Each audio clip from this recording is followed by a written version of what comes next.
Namo Phat. Thanks so much for joining me for a daily practice check-in. Listen, listen, listen. This beautiful sound calls us back to our true home.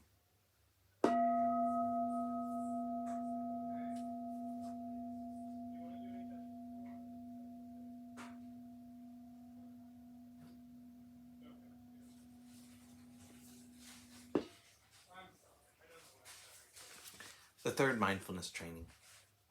Aware of the suffering caused by sexual misconduct, I vow to cultivate responsibility and learn ways to protect the safety and integrity of individuals, couples, families, and society.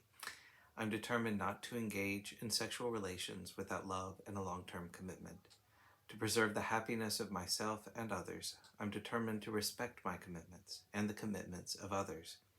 I will do everything in my power to protect children from sexual abuse and to prevent couples and families from being broken by sexual misconduct.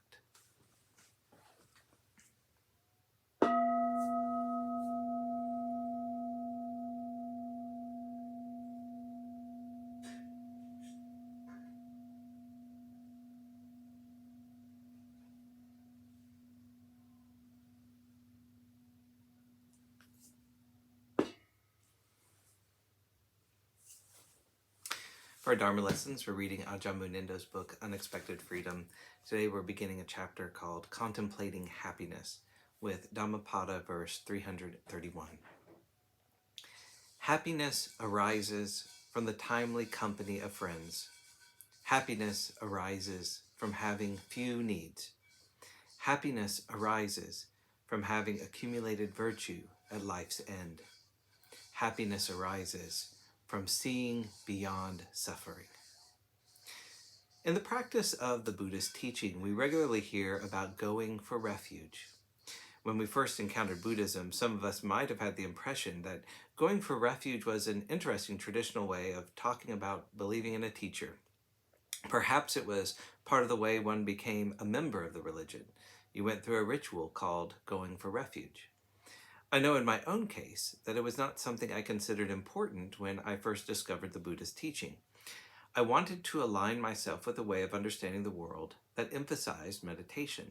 The practice of going for refuge and precepts seemed rather secondary. It took a good number of years before I began consciously to sense how profoundly important it is to have a refuge, to have a sense of something that one is committed to, something beyond getting what one wants. Of course, we are all committed to getting what we want to some degree, and there is a certain type of pleasure, a feeling of gratification to be derived from it.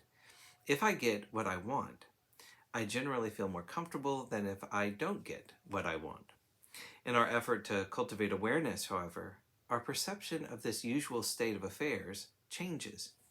We begin to understand that the pleasure of getting what we want has a hook on it. It gradually becomes apparent that there is more going on in the process of wanting and getting than we ordinarily suppose. Assume that you have to get what you want in order to be happy is very limiting. If I'm addicted to getting what I want, I can't help feeling an embarrassing sense of dependency. The second line of verse 331 in the Dhammapada reads, "Happiness arises from having few needs." That is a message one rarely hears, that there is a pleasure that comes from not needing more than we already have. Usually, we associate pleasure with getting what we think we need or what we want. Yet the Buddha wisely pointed out that the very condition of clinging to wants and needs is what stands in the way of a deeper happiness and contentment. This verse from the Dhammapada is about the nature of real pleasure. In each line, there is a reference to the Pali word sukha, which means happiness or pleasure. This verse provides a pertinent contemplation for us to consider the way we seek happiness. We're all interested in happiness. We all value well-being, but if we don't stop and consider carefully, then we can easily settle for a happiness that falls far short of what wise beings have realized is possible. The Buddha would sometimes use this word sukha when talking about nibbana, for example, nibbanam paramam sukham. This is a line in a stanza that we recite regularly, and it means Nibbana is ultimate happiness. People sometimes question this and say, how can you use the word happiness when you talk about Nibbana? Nibbana is supposed to be freedom from desire, and happiness is tied up with desire, isn't it? Even a fully enlightened Buddha cannot say what Nibbana is. It's not possible to say what this state of enlightenment, liberation, or total inner freedom that Buddhas have reached is like, because all words and concepts about the experience are merely pointers to something inconceivable and inexpressible.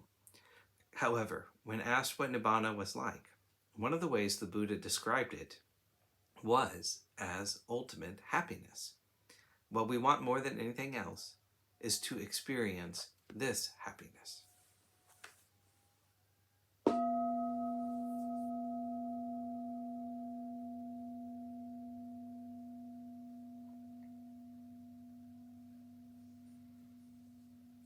May all beings be well. May all beings be happy. May all beings be at peace. Namo Adida Phat. Thanks so much for joining me today.